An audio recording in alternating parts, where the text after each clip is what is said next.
ยิ่งมีคู่เดียวนะค่อยเล็กที่แต่นะเอาไว้ใส่ไม่ไปไหนไกลที่ใส่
นั่นเรา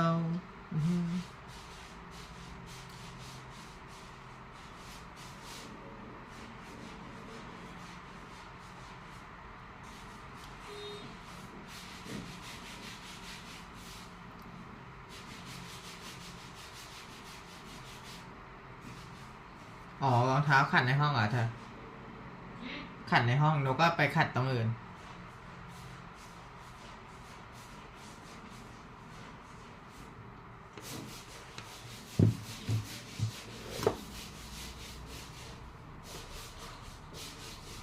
อันนี้เอาบอกไม่อ่ะ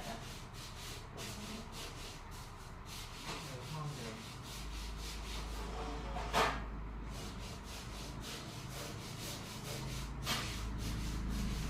อันนั้นไม่ได้ผ่านสปอร์ตสนามเดียวนะโอเคไม่ใช่ไผ่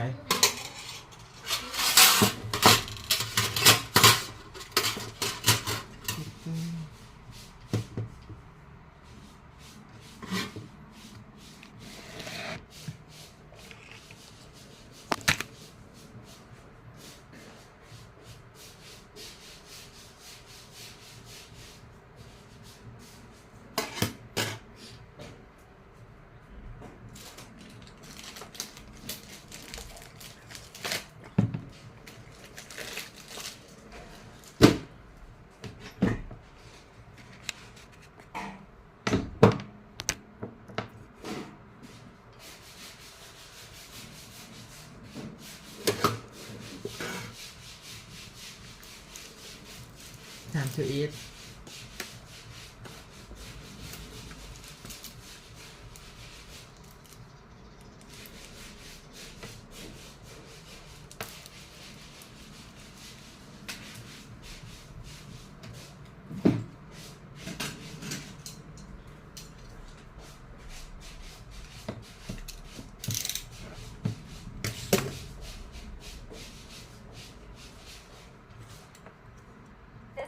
With our final talk for Bitcoin for Corporations. We're going to introduce the ultimate MicroStrategy trio here. Michael Saylor, Executive Chairman, Phong Lee, President and CEO, and Andrew King, Chief Financial Officer. Welcome them to the stage.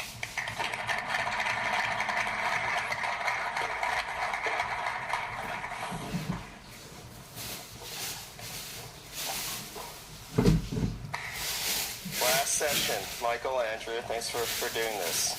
So this session is called the Playbook for Bitcoin for Corporations.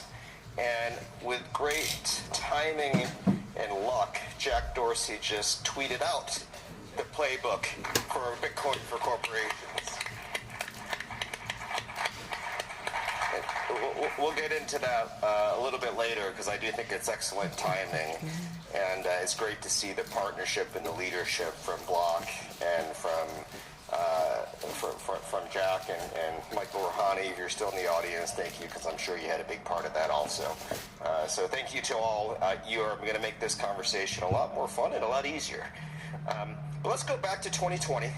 First quarter of 2020, when we started going down this strategy and this path. Andrew wasn't with us before. I remember Mike and I had quite a few lengthy conversations on the topic. But let's start with Mike. Let the audience know, why did we go into a Bitcoin strategy to begin with? Yeah, I think the first quarter of 2020 was the beginning of the crazy years. And the world locked down, the offices emptied out, interest rates, the markets crashed, and then the interest rates crashed to zero, and the markets surged, and the world kind of got very confusing. Our first thought was, what about the core business?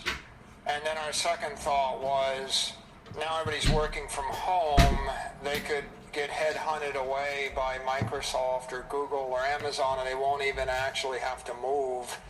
And so we started worrying about existential issues like our employee satisfaction, how are we gonna grow, and then we looked at our assets and we realized our physical capital, we had $500 million in cash, was going to yield zero. And the head of the Fed said it would yield zero for the next 4 years, and that made us a little bit worried. And then our human capital was not in the office, unstuck, floating in remote space, and we worried, how are we gonna serve our human capital? And our conclusion was, we needed to do something, and we also got this pressure from shareholders that we had all this cash and it was yielding 0% interest, and the cost of capital is normally 12%. So what do we do to keep the shareholders happy? What do we do to keep the employees happy? What do we do to actually get some benefit from our assets? And that got us looking around, open-minded. Yeah, and I think we looked at a lot of options, right? We talked about potentially buying back our stock, which in retrospect would have been dilutive. We brought in excellent bankers, excellent attorneys. A lot of folks, their thoughts were, why don't you put it in corporate bonds? How that would have gone. Keep it in T-bills. How that would have gone. Other alternative assets. And then we went down the path of actually executing on the strategy during that time. And some of our partners, Ming and I, probably talked nearly every day. Mike and I talk quite often. The board was very supportive. Folks like Dax Hansen and Amy Park were all part of the execution of the strategy. And it was a lot of work doing it for the first time. We also open sourced our strategy for Bitcoin corporations at that point in time. But I think even as we launched our first convert in December of 2020, I don't think we knew exactly what was going to happen over the next 4 years. So what changed in our thinking over the next 4 years, Mike? I think our stages went from defensive, we needed to do something to protect the company, and then it went to opportunistic. And I think by the time we got to December, we were opportunistic. Our stock had doubled or almost tripled, and we thought, well, since it's tripled and we can raise money, we should probably do something. And then by the first half of 2021,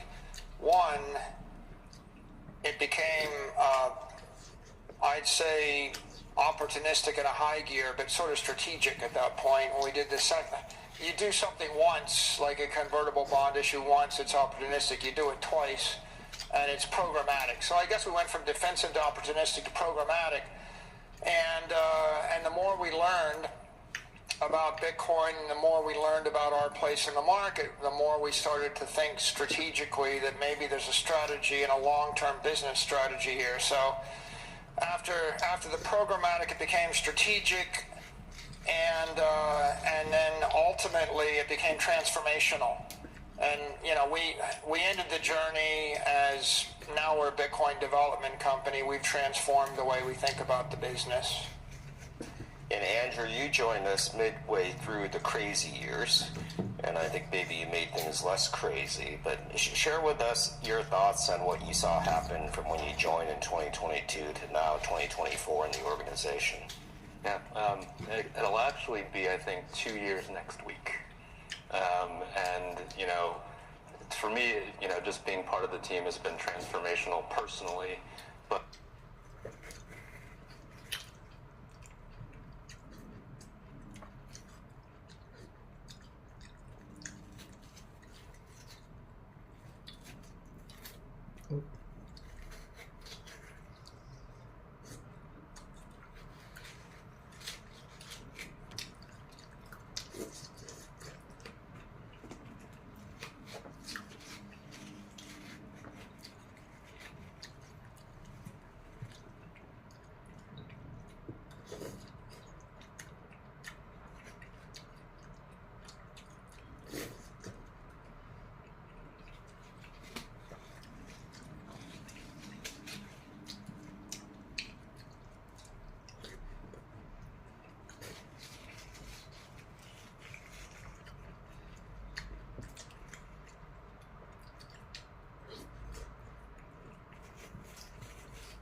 After communications. Bitcoin! Okay. C was very carefully think through investor communications and make sure that we built consensus with the investors, then move through a set of investor relations initiatives, including a Dutch auction, or in order to introduce the idea in the most graceful way possible, and then following that, reassess the situation, and every month we would look at the marketplace and reconsider our opportunities, and we would act rationally month by month, quarter by quarter, and that's how we got to where we are. Okay, you're online now? I believe I am. Okay. So back to the question was, you know, what's my experience been? And I joined 2 years ago in about a week or so, and if you recall, that was sort of around the time things started to get a little bit more volatile. And, you know, I think, well, you might have even joked, like, my first quarter as CFO was not the best quarter for MicroStrategy. But I think through that experience, it really sort of helped us solidify culturally within the organization a really foundational support for Bitcoin, in addition to the long-standing legacy of the software business. And, you know, when I fast forward from, 2 years ago today, we've obviously seen a tremendous amount of rally in Bitcoin and a lot more adoption. We've seen that benefit from a company standpoint as well through, people and not only our employees but also our shareholders that have become more aligned and also feel stronger about our conviction. Because I can tell you, we've got probably the person on stage here who's most convicted around Bitcoin, but I think that has bled through, the entire ecosystem at MicroStrategy in the past couple of years.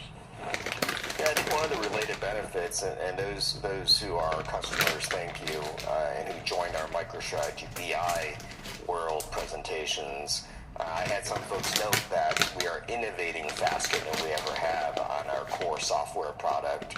Our employee turnover is lower than it's been in a long time. And so by adopting a Bitcoin strategy, you see benefits throughout the organization, culturally, retention and hiring, and innovation. And that's just been awesome too.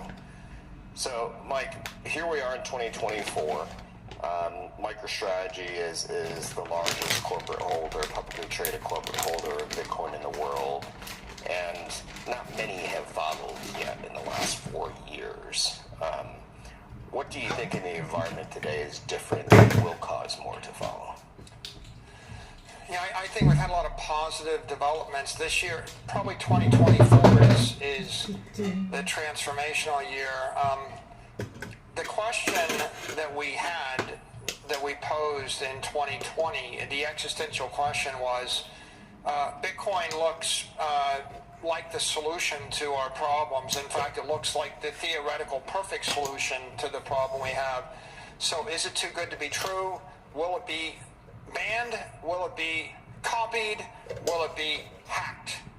Right? Humans have invented the perfect synthetic treasury asset, and so will it be banned, copied, or hacked? And after 4 years, we now know it won't be banned because it's been approved for inclusion in spot Bitcoin ETFs, and in essence it's been endorsed as a crypto commodity, so not banned but embraced.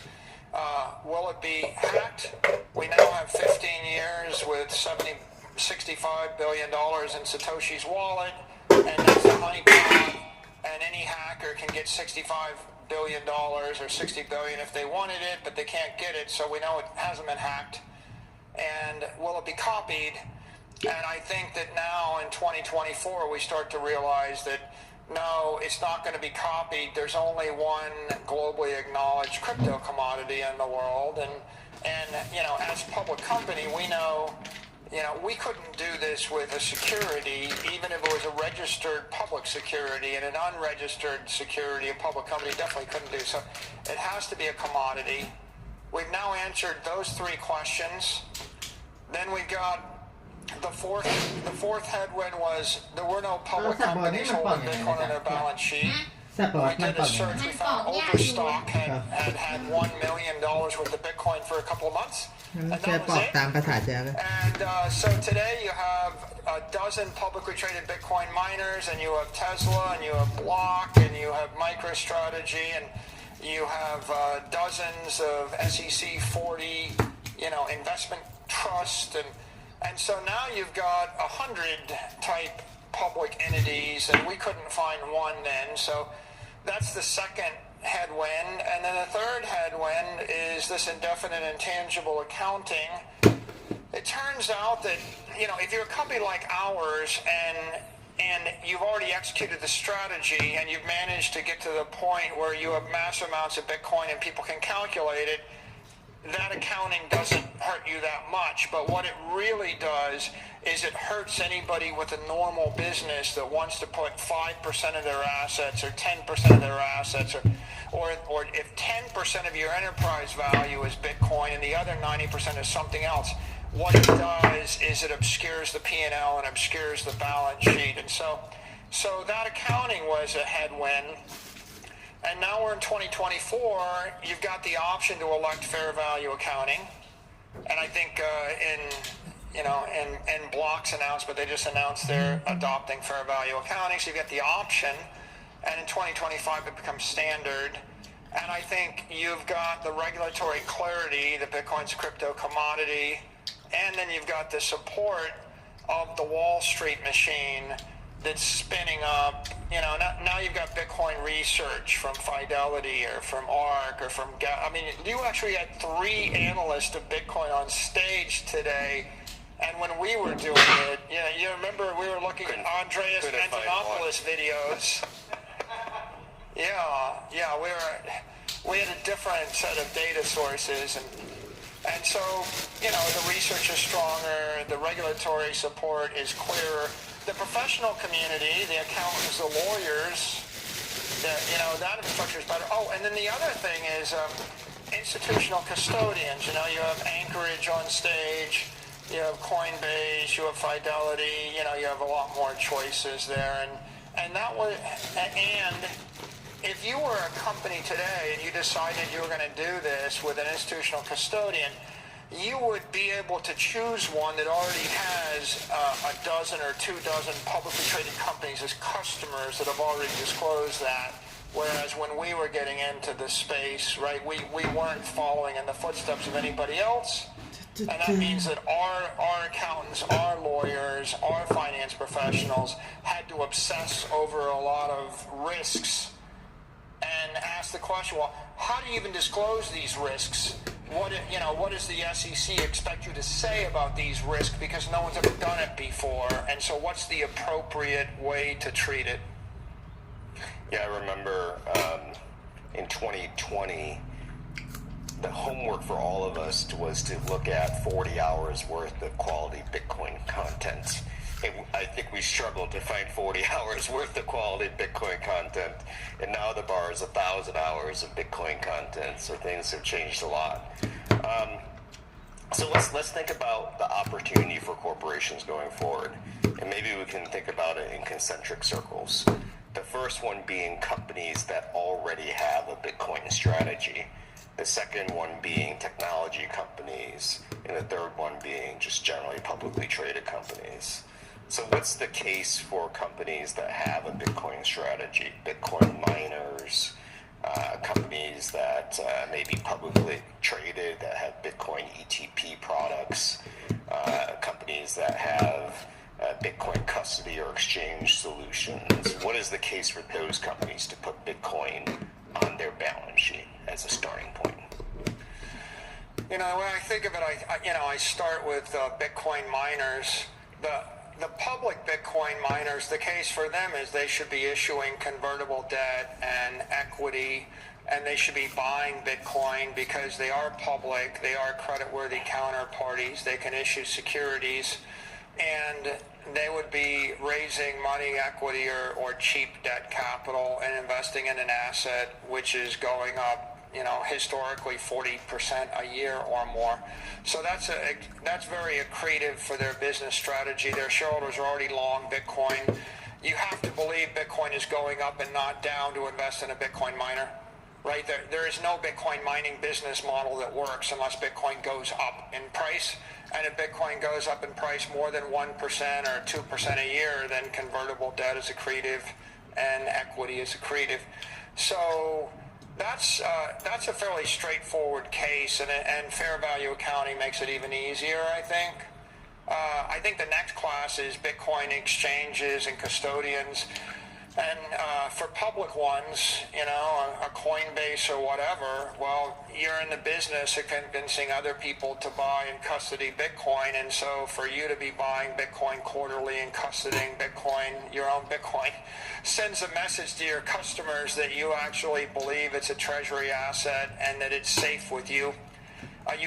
You can't really, in good faith, recommend someone buy an asset that you think is so risky as you don't want to use money to buy it, if you're going to be a custodian. So I think Block and Jack's putting his money where his mouth is right now, and he's rolled out a product to allow all the small, mid-sized businesses that work with Square to dollar cost average into Bitcoin, and then, Square the product, but Block the company is now doing the same thing.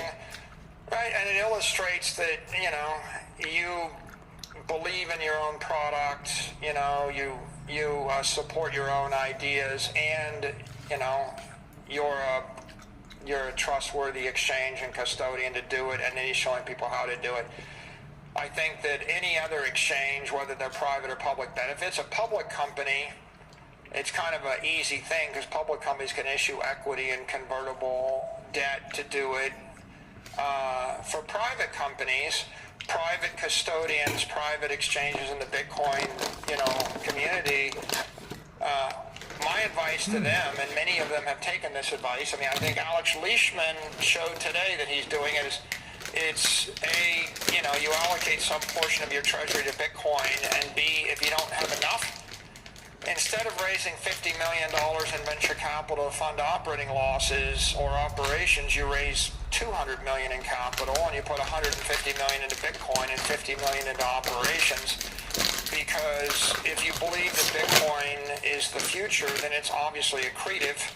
And if you don't believe Bitcoin is the future, you should quit, sell the company, and get out of the business. Who wants to do business with someone that's selling something that they think is going to zero, right? You've lost your moral standing to be a vendor in this space if you don't support the future of the asset. There's a second order subtlety here, which is for public companies, the convertible debt markets really like a highly volatile asset. So if you're a miner and you issue convertible debt and you buy Bitcoin, then your equity becomes more volatile, then it becomes more liquid, then the options market comes to life, then the convertible debt comes to life, then your enterprise value grows, then your market cap grows, your premium expands, you can do it again. So this is the opposite of dilutive and risky. This actually de-risks the business strategy and is accretive if you're already long Bitcoin, as say a Bitcoin miner, and you're public. It's the way to get yourself out of a rut. If you're a private company, you have a bunch of VC and they want to invest money in private companies, but a venture capitalist would much rather invest $200 million 5 times than invest $50 million 20 times. It's just as much work to invest $500 million as it is to invest $25 million. So the real problem with VC is what's the use of proceeds? They have access to infinite capital. If you can generate a return more than the cost of capital, if you can beat the S&P index, you can raise billions and billions of dollars. There's infinite money. SoftBank illustrated this. So it's not hard to get the capital. The problem is, what do you do if someone gives you $100 billion in capital? And they did WeWork, right? And you can see the problem is you over-invest in bad ideas, right? Investing $20 billion in WeWork, doesn't work out that well. But actually, you can invest $20 billion in Bitcoin, and it would work out just fine. So if you're a private company and you have a Bitcoin treasury strategy, you actually can solve 2 problems for your venture capitalists. One problem is you give them a use of proceeds, which is highly accretive, that beats the S&P index. And while they're waiting to get paid, they get 2% management fee and 20% carry. And that's a screaming home run. So that's one problem you solve. But the other problem you solve is that some people don't want to take one-for-one upside and downside risk. So if you're a private company, you can actually issue a participating preferred stock, which looks like a debt instrument that you don't have to mark to market. So an investor can basically invest in Bitcoin, get the upside of Bitcoin, not get the downside of Bitcoin, have a guaranteed PIK or a guaranteed accounting benefit. And so that really appeals to someone with an investment portfolio. It solves the problem for the limited partners. They don't have the volatility. It solves the problem for the general partners of the VC. And then you're the entrepreneur and you've got a Bitcoin exchange business and you want to compete with Fidelity and Goldman Sachs and Coinbase. It might work. But then again, it's kind of hard to compete with companies 100 times as big as you. So if you pursue the strategy I just articulated, if the business succeeds, you make a ton of money. And if your operating business fails, you still make billions and billions of dollars. So you make a ton of money if you fail, and you make a ton of money if you succeed. And the people that invest in you make a ton of money. And the people behind them don't have the volatility of Bitcoin. They just get gains on Bitcoin as everybody's winning. So who's losing? And the answer is, with digital capital, nobody's losing. And so that works with a private company. It works with a big private cash cow, like a $500 million, utility company or trucking company or something. You just do it with private equity and not venture capital. It works with a mid-size miner. And then if we go on to, non-Bitcoin companies, the world's full of zombie companies And here's a zombie company, a company with $500 million in revenue that makes $80 million in cash flow, growing 0 to 5% a year, and it has $2 million a day of its stock trading is dead money. No options, $2 million of stock, and is valued at 1 times revenue. Now, and it has a little bit of cash. It has hundreds of millions or $500 million in cash. So what kind of company is that? Okay, that's a zombie. What's your future? You don't have a future. Why do people not trade your stock? Because nothing interesting happens for a year. You can check in once a year. Why would I buy something that I can predict the future of it? Will it go bankrupt? No. Are the options valuable? No. There's no volatility. The options are worthless. So you're gonna comp your employees in stock options? Good luck with that. The stock options are worthless because the options are worthless, okay? Who is that? That's us. I'm describing MicroStrategy in March of 2020. That was our company. But, and so how do we get ourselves out of that situation? If you're a zombie company like that, you go to a investment banker like Goldman Sachs or Morgan Stanley, and you say, help me. Their answer is you need to do a transformational deal, a transformational acquisition.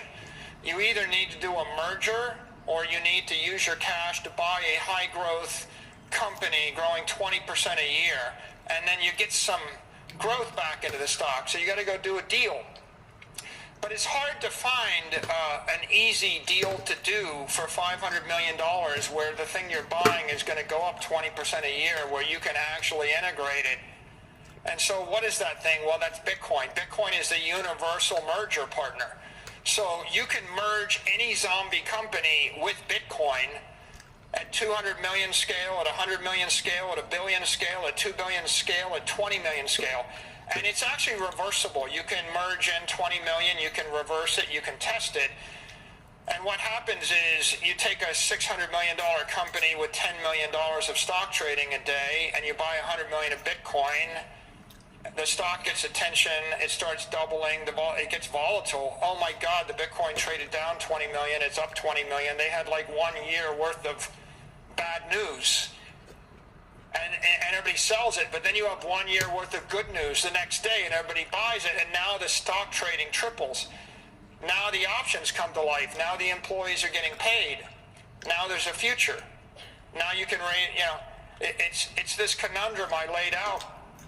If you're conventional, you make the volatility go away, you give away the capital, and if you need money, you pay 10% interest for junk bonds.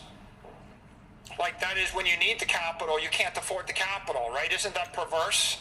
If I give up my capital and when I need it, I pay 10 to 12% interest, right? On the other hand, if I reverse it, I buy some Bitcoin, I get the volatility. What does it matter? If the volatility comes from Bitcoin, it doesn't matter. Now, the volatility, the stock goes through the roof, the cost of capital goes through the floor. Now when you need to borrow $500 million, you don't even need the money, so of course the market gives it to you for free. Right? So you can either be rich and have money for free and have high volatility and high option value and have 100 years worth of operating losses, and that's one strategy. That's the micro strategy, right? That's what we did. That's the Bitcoin strategy. Or you can do the opposite. You can be a zombie company and you're dead money. And so I think that we're more likely to see the mid-sized zombie companies, the $500 million revenue, the $1 billion revenue company with $5-10 million of stock trading a day.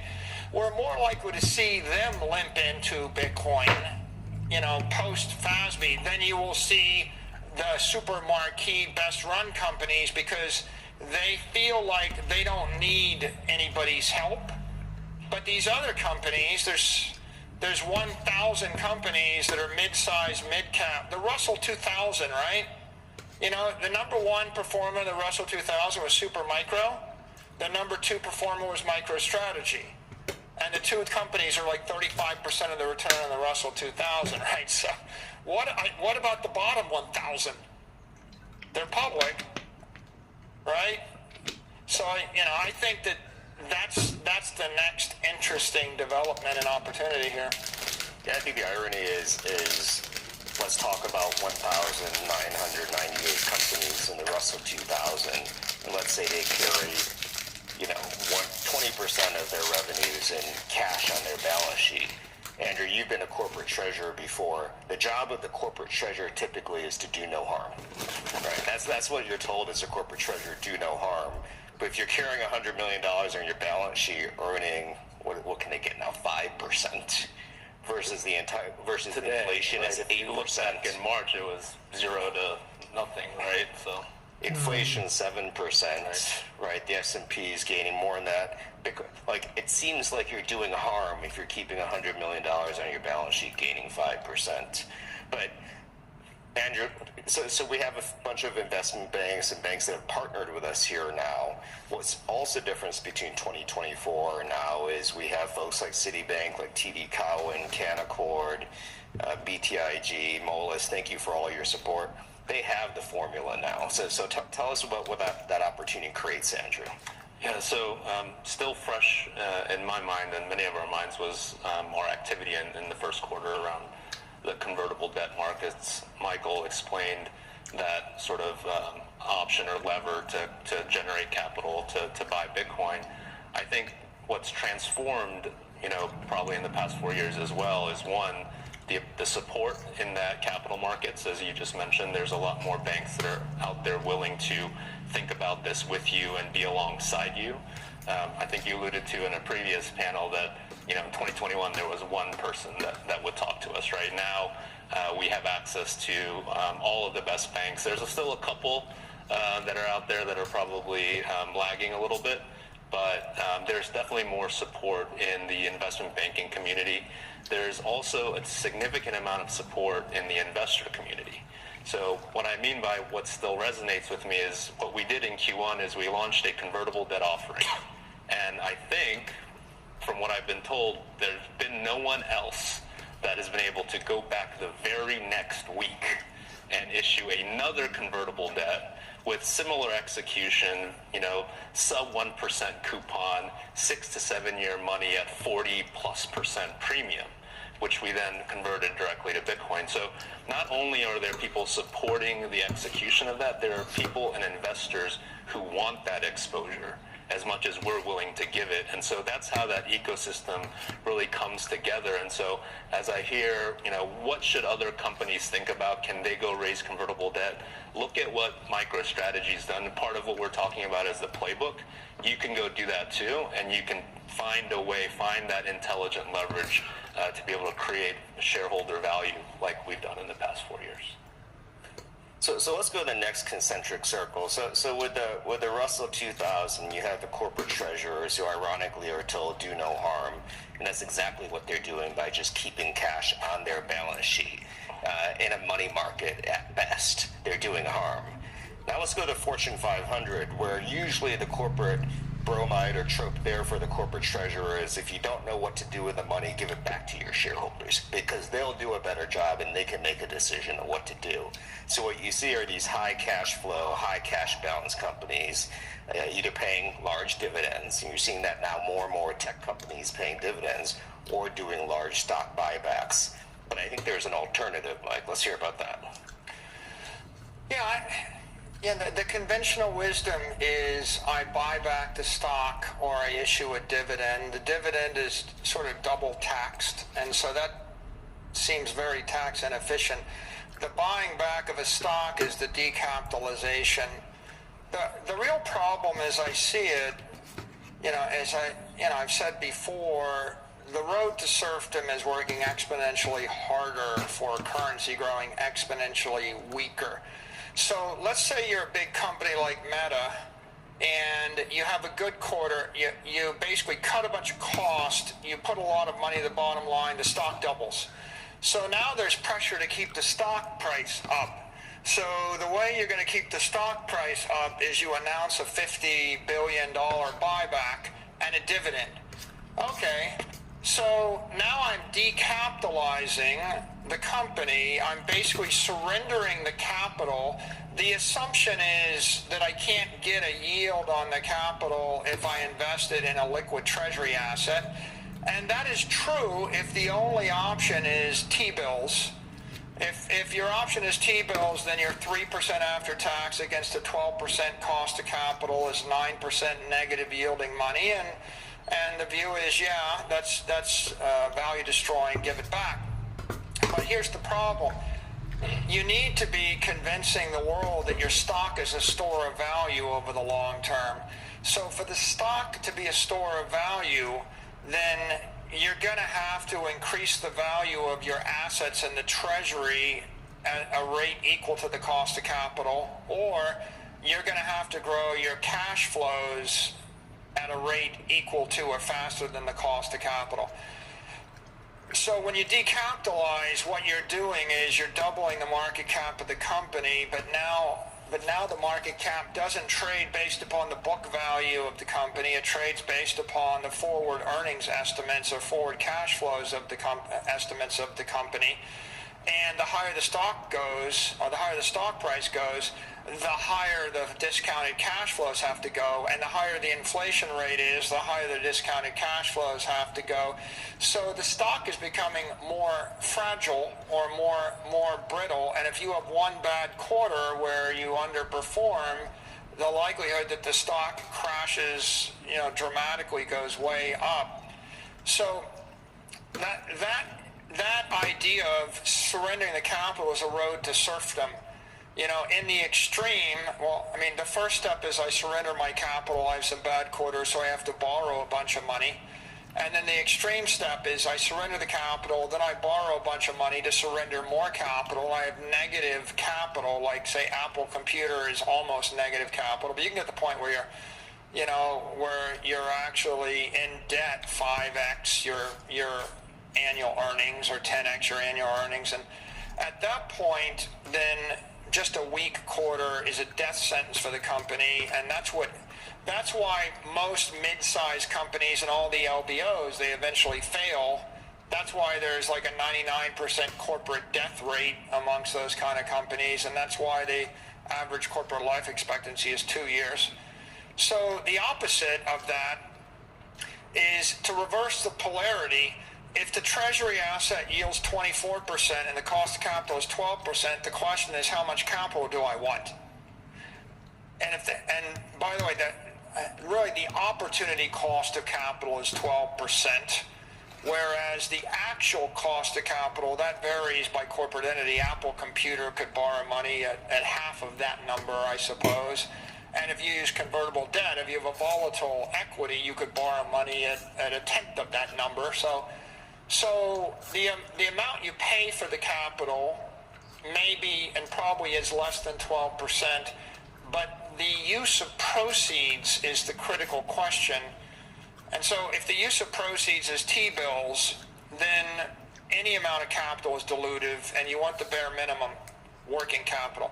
And if the use of proceeds is Bitcoin, well, Bitcoin has been yielding 3 to 4 times the return of the S&P index, and if you extrapolate out a decade, the volatility will come in, the performance will come in, but I think it's very reasonable based on first principles to assume that it will be returning some 2x the multiple of the S&P, or 50% or 75% more than the S&P index, and the volatility will always be higher because it's a 24/7, 365 global traded digital asset in unregulated markets. It'll always be higher than the S&P, and the performance will be higher because of lack of dilution.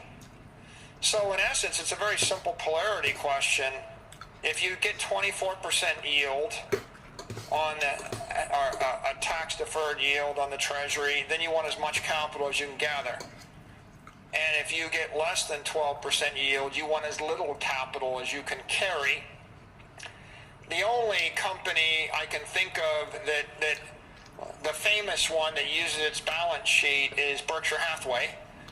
And Berkshire Hathaway's investments in like Apple and Coca-Cola and the like allowed it to beat the S&P performance, and that's why they could have a $1 trillion balance sheet, and they have $1 trillion of liquid capital, or something like that, $1 trillion balance sheet.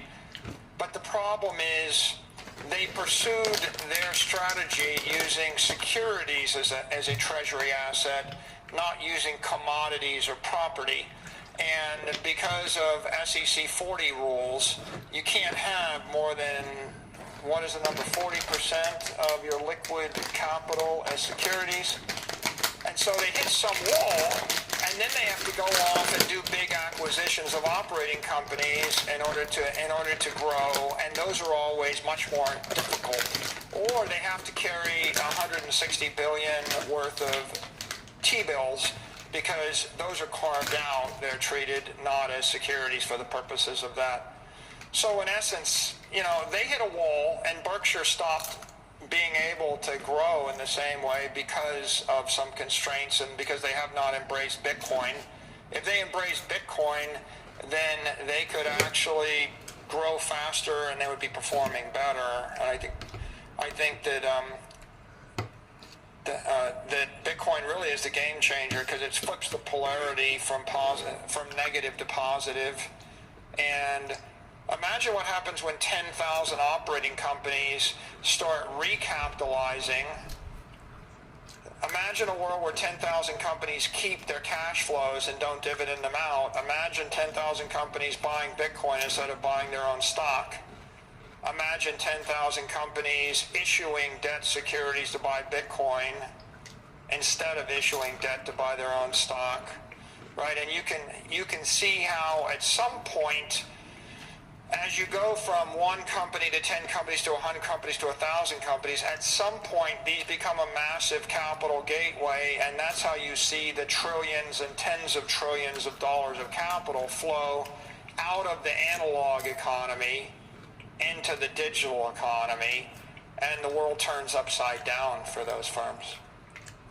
Yeah, it's as if corporate treasurers and banks have forgotten what they learned in business school or they learned in microeconomics or corporate finance. If you can find an investment that exceeds your cost of capital, whether it be 5%, 7%, or 8%, you should invest in it. And if you can't, then it means you should return it to their shareholders. In this particular case, there is an investment that can exceed the cost of capital, and they have I would say, a fiduciary responsibility to make the investment. And then you can say, well, do you think it's going to return 10% or 15 or 20 or 24? I think Mike's conservative with 24. You can have that debate and argument, but returning it to the shareholders is basically giving up, right? You have nothing better to spend your money on at this point in time, so you're going to give it back to their shareholders because in theory they know better and what to spend it on. And I just think whenever I hear corporate treasurers or CFOs or CEOs or boards talk like that, it just feels like they've given up at that point in time, as opposed to they have a responsibility to their shareholders. Just waiting to die. Like the money is just you're just waiting to die. I'll go with giving up.